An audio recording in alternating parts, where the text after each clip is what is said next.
Hyeseong Kim is one of the biggest unknowns in the spring for the Dodgers, but they're really trying to make us like him. Why should we like him? Let's talk about it. Let's get locked on Dodgers.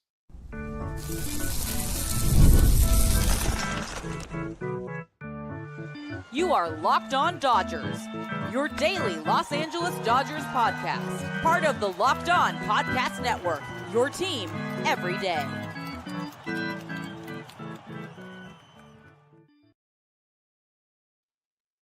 Yo, Dodger fans. Welcome to Locked On Dodgers. We are part of the Locked On Podcast Network, the #1 local sports daily podcast network. Locked On, your team every day. Today's episode is here for you. This is your first time listening. I am Vince. That's Jeff. And we've been doing this podcast here going into our 7th year. You can find us where you get podcasts and on YouTube. All you got to do is search for Locked On Dodgers. You can become an everydayer by listening or watching every day, which can be made easier by subscribing and get notified when our episodes are ready or when we're going live on YouTube like we are here on Wednesday nights. Jeff and I have been Dodger fans our whole lives. We've been covering the Dodgers for over a decade, and we've been doing this podcast for almost that long. And as we know with the Dodgers, there is a lot of known quantities going into the 2025 season, and there is not too many unknown quantities.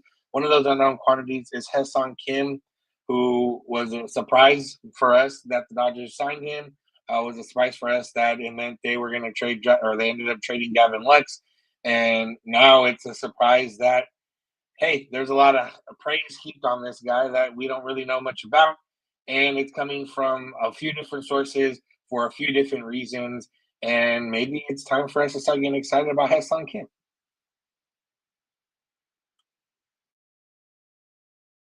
Sorry, I was muted. Yeah, obviously we're going to have to see how he actually plays, but everything coming out of camp right now, everybody's really excited about him for a few reasons. One is just his physical condition. This article on MLB.com by Sonia Chen, both Dave Roberts and Freddie Freeman specifically mention Kim's very low body fat percentage, which is, basically a way of saying he is in fantastic shape, which makes sense. He is a great athlete, very fast runner. Those guys usually have pretty low body fat percentages, but his is, and maybe that makes it even more remarkable, the fact that in a profession where everybody's great athletes, everybody is in great shape, he's in such great shape that it's notable. That's means that he's in a shape that you and I mean, all Major League Baseball players are in a shape you and I could never dream of, but Hyeseong Kim especially maybe. Yeah, I don't even think at any point in my life I probably have been the body fat percentage he's at. So shout out to him. But for us, we had planned to talk about him for a couple of days now. There was a thread on Twitter kind of talking about the adjustments he's making to his swing. And I guess we can start on the offensive side. With that, the bat-to-ball skills has been what's been praised the most for Kim. And now the Dodgers are starting to tweak that. When he was asked at FanFest about what the adjustments he had to make, he mentioned that the velocity was the biggest thing. And, with that, there are different ways you can change that swing. One of them is to, adjust hand placement, adjust how you swing, adjust different things. And I think when you have the bat-to-ball skill, that, usually means a really good hand-eye coordination. So when you're starting from that point, it's a little bit easier. Now, we've seen guys come over from Korea and even Japan sometimes before, and maybe it takes them a little bit of adjustments to get to that point. I would imagine he's going to go through similar, even as many guys as he faces this spring, it's still going to be a little different. But, for them to be this excited, when they could be saying nothing and there's no reason for them to be praising him, it's pretty good. Yeah, absolutely. And, I've kind of made the comparison to Mike Trout in high school before, because Mike Trout, the reason he fell as low in the draft as he did, and by low, we mean end of the first round instead of first overall pick, was because he played against lesser competition in high school. And so teams weren't totally sure that his skills would translate. But Mike Trout is proof that just because you played against lesser competition previously doesn't mean the skills won't translate. And so Hyeseong Kim, that's one of the big questions is, will those skills translate, the bat-to-ball skills? And the answer very well might be yes. It might be no, but it might be yes. And then in addition to that, what they're trying to do is adjust the launch angle that get him to hit more line drives instead of so many ground balls. Aaron Bates, one of the Dodgers hitting coaches, he said he has the ingredients to be great. It's just kind of fine-tuning things. Obviously, he was a great player in Korea and has all the components, so it's just making some tweaks here and there, all the while let him play and play free mentally. And yeah, I mean, we've seen him in videos of him playing in Korea. He hits the ball hard, and it kind of against the Dodgers last year. Yeah, he did, and it kind of remind. Of course, it was off Bobby Miller, 2024 version of Bobby Miller. So who knows? But the velocity, I don't remember if it was a breaking ball, but no, I think it was a fastball, wasn't it? I don't remember. But in the ultimately, you've got. It kind of reminds me a little bit of the scouting reports on Josue DePaula, which is that he hits the ball really hard. Obviously, different kind of player. I'm not saying they're the same kind of player, but people are projecting big power numbers for DePaula, even though he's not hitting a lot of home runs in the minors right now because of how hard he hits the ball and because of the Dodgers' track record of success in getting guys to lift the ball more. Kim won't be a power guy like DePaula will, but that same kind of approach, it's, we're not trying to get him to hit fly balls, but, hit more line drives so that instead of a ground out to second, it's a base hit to right field over the second baseman's head, those kind of things. And like I said, the Dodgers do have a pretty darn good track record of getting players to make that job. Will Smith, when he was drafted, had kind of this same thing. It's like he was a defense first. I don't know why Alexa's talking to me. Alexa, please stop. But Will Smith hit too many ground balls, and the Dodgers helped him make that adjustment and turned him into a really good hitter. Yeah, and obviously the thing that they were excited about outside the hitting, because they weren't entirely sure, was the defense, and that's another thing that's been getting praised so far this spring. He's been, working with the infielders. We've seen a couple of videos of the infielders trying to get him hype by trying to let's go Dodgers, getting the crowd into it, to help his adjustment. I don't know. I think it's more about having fun than anything else. He played in Korea, and those fans are just as intense and passionate as Dodger fans. But, for him, center field's been mentioned. That's something that we didn't really probably know about him. I don't know if he's ever played over there in Korea, but it seems like they're trying to turn him into the left-handed version of the guys they've had the last few years in Kike and Chris Taylor. And, Miguel Rojas doesn't play outfield, but Miguel Rojas, they want a guy that can bat from the left side, that can play multiple positions. And if he ultimately becomes a guy that's a major league hitter, that's just a cherry on top. Yeah, Dave Roberts has said that Kim will get reps at second base, third base, and center field this spring. In this MLB article, it says that Kim, he didn't play any center field in the KBO. He did play a little bit of left field in 2020. Hasn't played the outfield since then. But it says he grew up playing the outfield before he reached high school and, quote, feels more comfortable playing center field rather than a corner as he prefers tracking down balls from that vantage point. Obviously, he has the athleticism to play center. Reading fly balls is one of those things that, it takes more than just athleticism. The fact that Terrence Gore was never able to become even a remotely passable defensive outfielder, despite being the fastest guy in baseball, tells you it's a hard thing to do. But that's what spring training's for, is to find out, hey, can this guy track fly balls? Because if so, he might be able to play some center field. Yeah, we've seen countless. Not countless. We've seen a few guys the Dodgers tried with their versatility to play outfield. Gavin Lux, we all remember him crashing into the wall and then putting the tape out there. But with this guy, if he grew up playing the outfield, then it seems maybe more muscle memory than anything else. And for the Dodgers, it just becomes another win when you can get another guy on your either bench or starting position. Like, they're going to have Tommy Edman and him who can play infield and center field, or at least they're going to work them at it. They're going to have, as of now, Kike and Chris Taylor, who can play pretty much any position. And, they're going to have their normal starters who take the bulk of the at-bats at their respective positions. So if you're going to build a team and you're going to do it the way the Dodgers have done it, this is the way to do that. Yeah, Kim has been one of the guys I'm most excited to see this spring. And this hype is definitely not making me less excited. And hey, guess what? We got a game on Thursday. I can't wait. Yeah, we're definitely going to get to see. I don't know if we're seeing him for sure, but we're going to get to see some Dodgers on Thursday. One of those Dodgers we might see is Mookie Betts, and we found out that he got a little bit of help at shortstop over the offseason and that he's looking a lot better. We'll talk about it. Make sure to keep it locked on Dodgers. Today's episode is brought to you by Wonderful Pistachios. If you're looking for a snack that's both delicious and nutritious, crack into a good source of protein with Wonderful Pistachios. Wonderful Pistachios is one of the highest protein nuts. Each 1 ounce serving has 6 grams of protein, giving you over 10% of your daily value. Plus, they're packed with fiber and better for you unsaturated fats to help keep you fuller longer.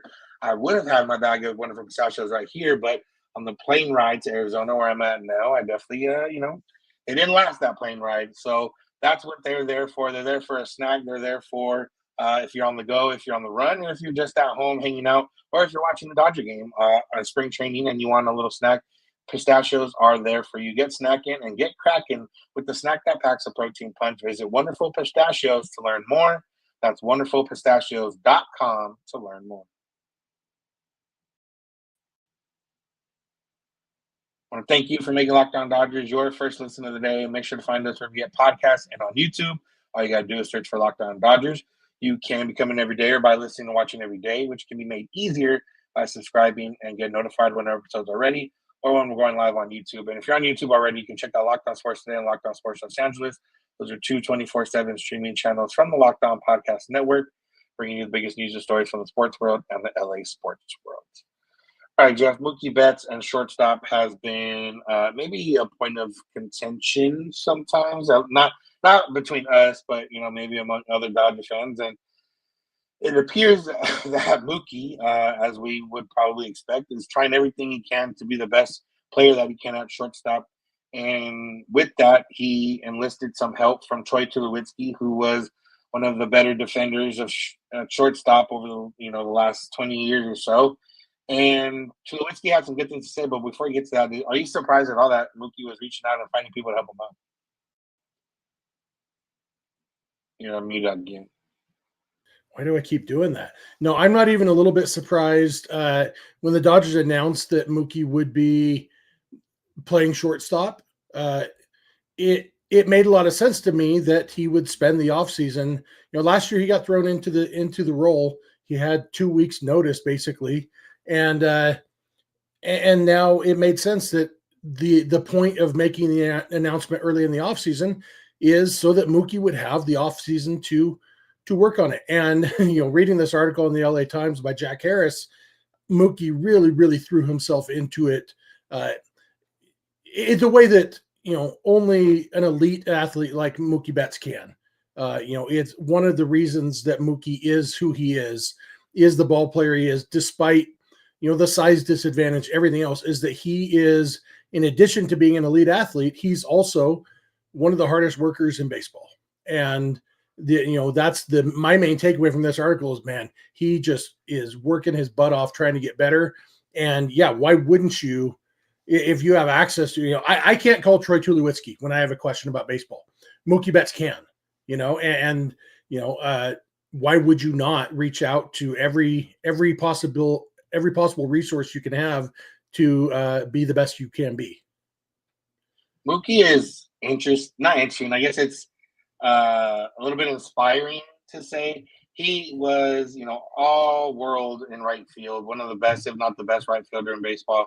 And, then he makes the move to the infield, and we're like, okay, now he wants to strive to be the best second baseman, gets thrown into the shortstop. And, if I was Mookie Betts, or maybe not me, but maybe me. If I was Mookie Betts and I was like, I'm one of the best at one position, and now you want me to play a position I haven't played since I was a teenager, and I'm already established, and, whatever, then I don't know if I would have, one, accepted it, or two, thrown myself into it like he has. I mean, I've talked countless times about, being there for batting, before batting practice at Dodger Stadium last year and seeing him and Miguel Rojas out there working. And, you're about to play a 9-inning game and you're putting in at least an hour of work at shortstop with the sun beating down on you in the middle of LA summer. And now he has a full off season. And if Mookie was passable at shortstop with just the time that he had, the 2 weeks of spring training or so, and, learning on the fly, I'm excited to see what he can do with the full off season. Absolutely. And you read about what he did this offseason. It was Petie Montero, former Locked On Dodgers guest, Petie Montero, Dodgers coach, who almost every day was out at high school baseball fields. Dodger Stadium wasn't available, so they were just hitting up high school fields. And, it said sometimes it was so impromptu that they just used Mookie's backpack as a base. But they were out there, Petie hitting ground balls to Mookie over and over. And they started slow. First, they started just working on his footwork, and attack angles, fielding the ball. And then they start working in the throws and getting more and more intense. But basically the way you would work on it if you had 3 months to work on it instead of 2 weeks. And that was one of the things that this article talks about, the fact that Mookie never got the opportunity to take a phased approach to shortstop last year. It was, hey, guess what? You're our shortstop now.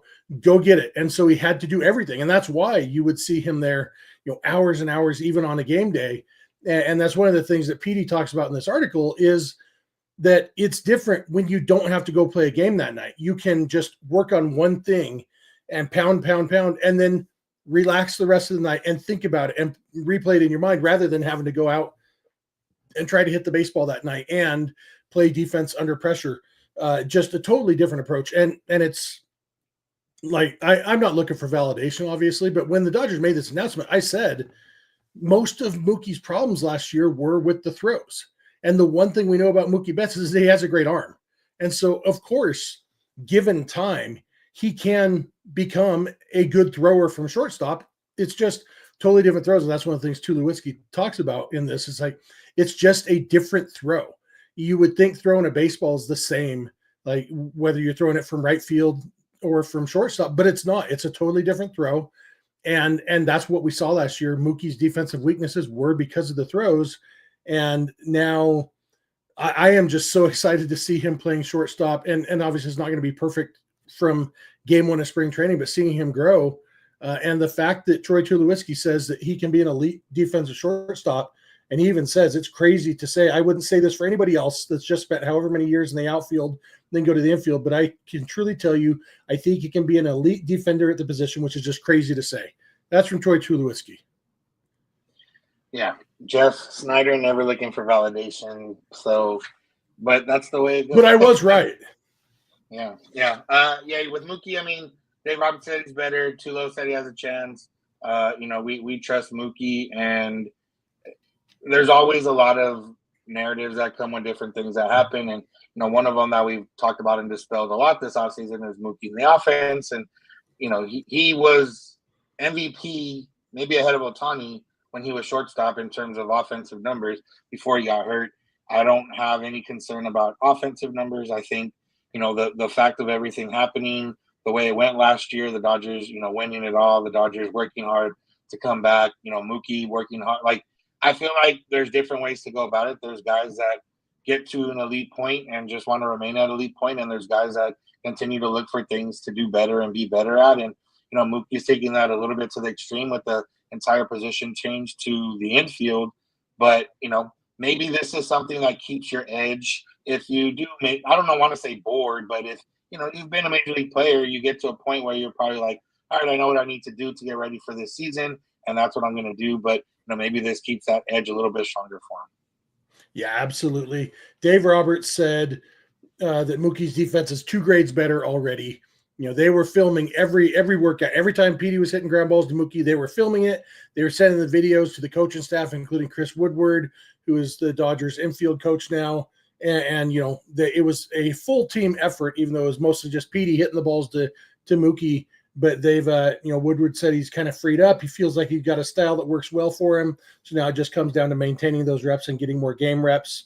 Just so much good stuff in this article, and just kind of reinforcing to me just how much Mookie loves playing baseball and loves a new challenge. Like, he is going from the second easiest position on the field to the second hardest position on the field. And, pretty darn impressive, even that he's willing to do it.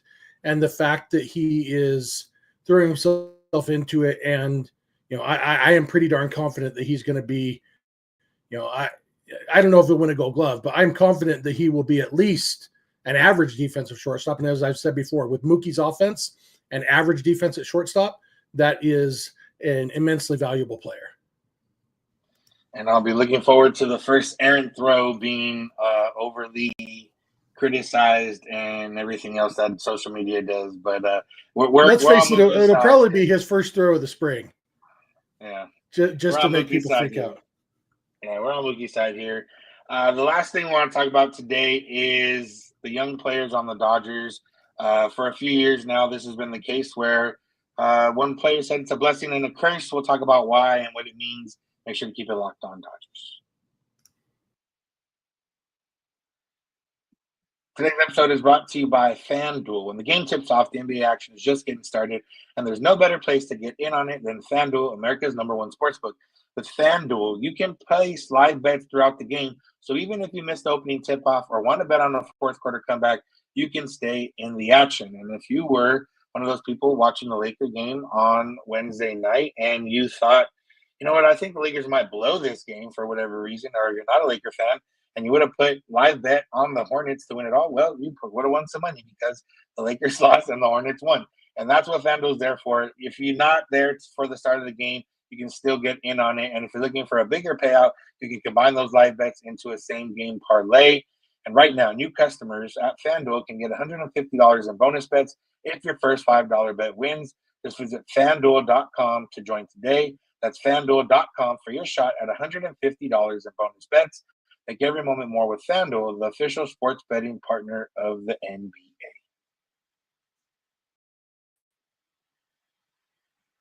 I want to thank you for being an everyday. If you are one an everyday, or just someone that listens or watches every day, we appreciate those of you that already are everydayers. If you're not one, we'd appreciate if you would become one. And if that's too much commitment for you, make sure to just up your intake by one episode a week. And when you get to 5 episodes a week, you'll think, wow, that's not that big of a commitment. And I like listening to the Dodgers for 30 minutes a day, Monday through Friday or Sunday through Thursday, whenever you decide to listen. So if you want to go beyond the podcast, you can become a Locked On Dodgers insider. Go to joinsubtext.com/LockedOnDodgers. Get text directly from us and be in our exclusive Discord server where you can talk Dodger baseball with other Dodger fans, which I'm sure will be popping on Thursday as the Dodgers get Cactus League kicked off.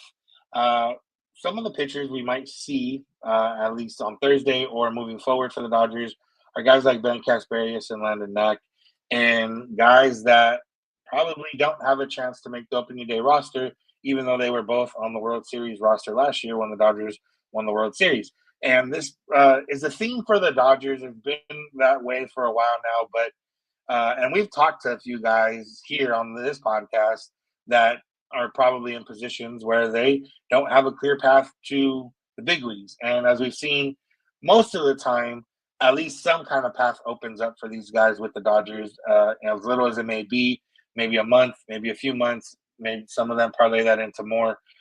But, I mean, with so much talent on this year's team and with a lot of guys that contributed last year, Andy Pages, James Outman a couple years ago, we talked about them the other day. I don't know, Jeff, do you think it's frustrating, fun, or where would you be if you were a young player in the Dodgers position where maybe you're some of these guys are?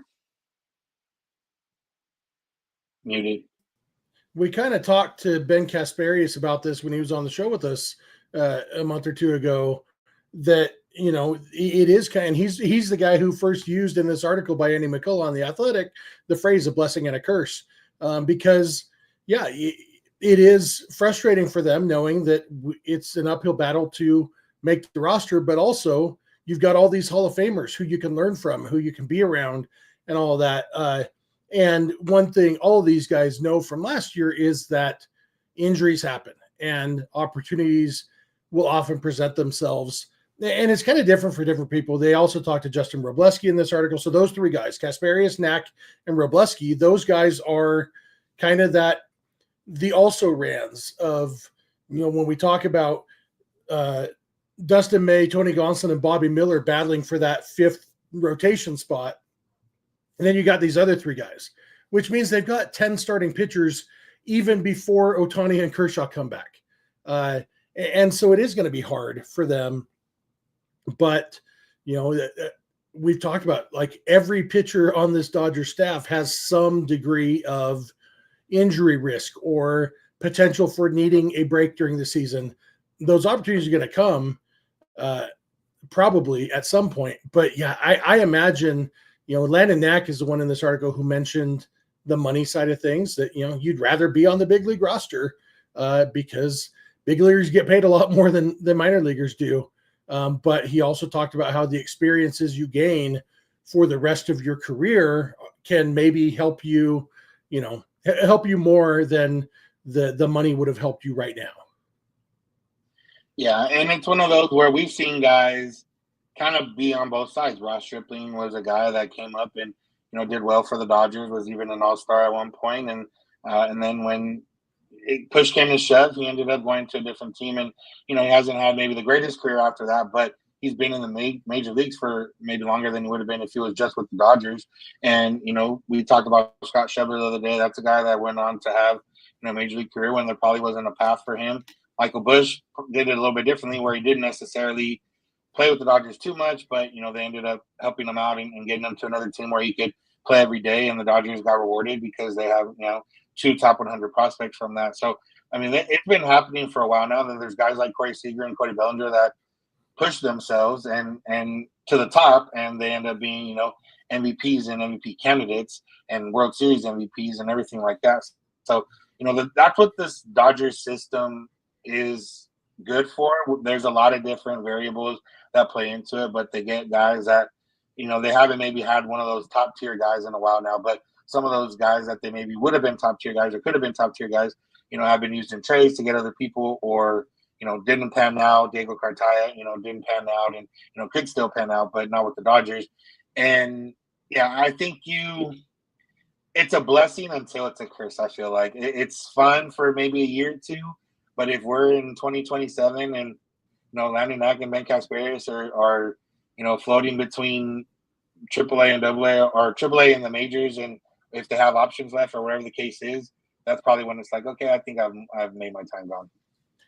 Especially because a lot of the Dodgers do draft pitchers out of college more, so these guys aren't super young either, and so it's probably definitely started to eat on them a little bit. One thing specific to Casparius that's kind of interesting to me, Keith Law, when he put out his Dodgers top 20 prospects article last week, talked about Ben Casparius, and Keith Law's opinion is that Casparius ought to just be a reliever, that he found that role last year and that he should be a reliever. And you wonder, if that's a route the Dodgers might take, because I think bullpen spots, there's definitely more likely to be openings just because relievers get hurt all the time. And that Casparius, he filled that role last year. He ended up pitching some big innings in the World Series and even bigger innings in the NLCS as a reliever for the most part, or parts of bullpen games, even though he started a game in the World Series, it wasn't a starter.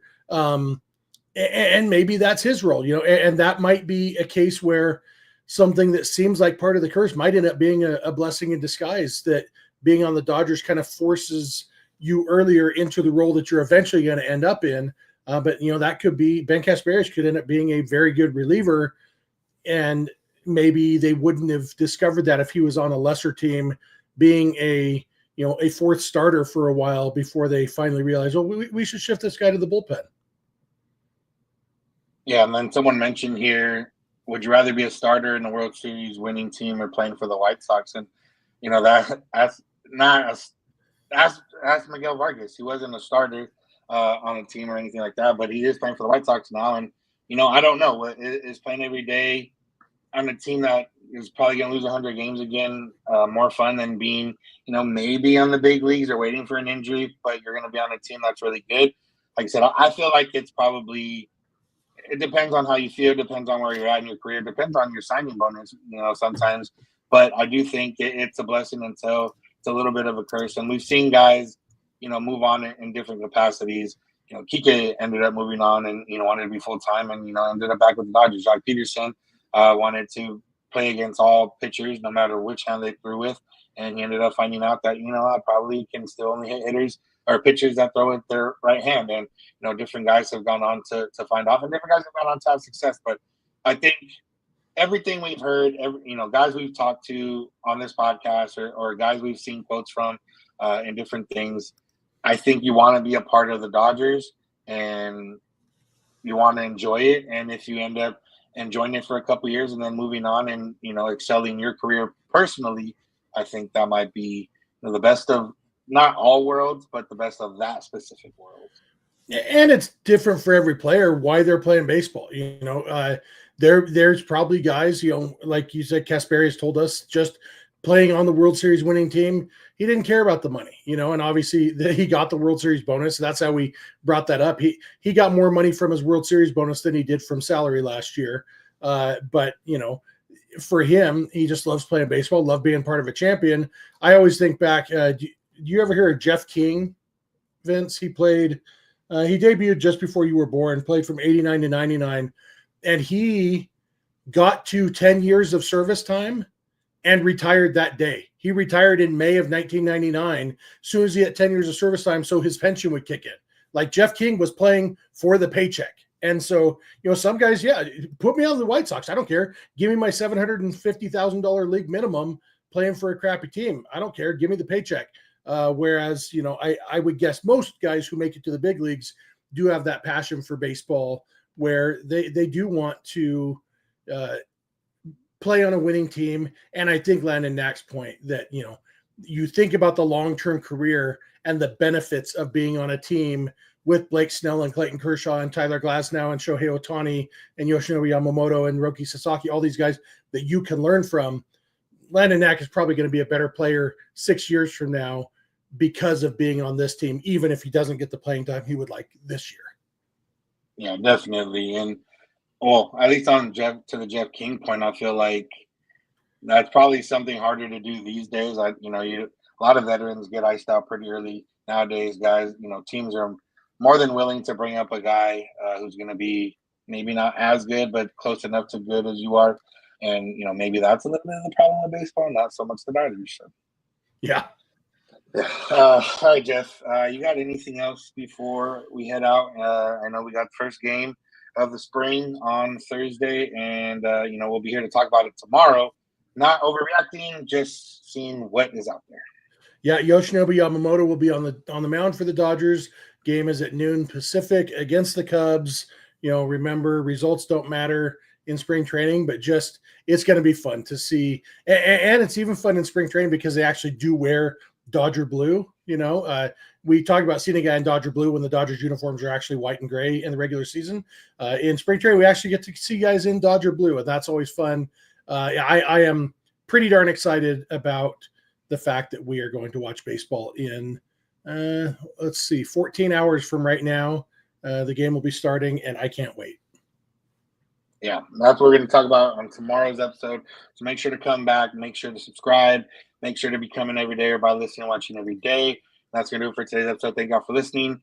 Make sure to check us out wherever you get podcasts and on YouTube. Make sure to subscribe to get notified when episodes are ready or when we're going live. You can check out Locked On Sports Today and Locked On Sports Los Angeles, 2 24/7 streaming channels from the Locked On Podcast Network on YouTube. You can go beyond the podcast from Locked On Dodgers Insider by going to joinsubtext.com/Locked On Dodgers. You can find us on social media, Twitter, Instagram, and TikTok at Locked On Dodgers. Jeff's on Twitter at Snydog. I'm at VinceSince91. You can DM us any questions or comments. You can also send those via email, lockedondodgers@gmail.com, or via voicemail text at 323-863-5625. We're here every weekday morning, and we hope you'll be here with us. You can get in your car, or if you're at home, text my advice to podcast, Locked On Dodgers. And remember, you don't have to agree. You just have to listen. Have a good one. We'll talk to you tomorrow.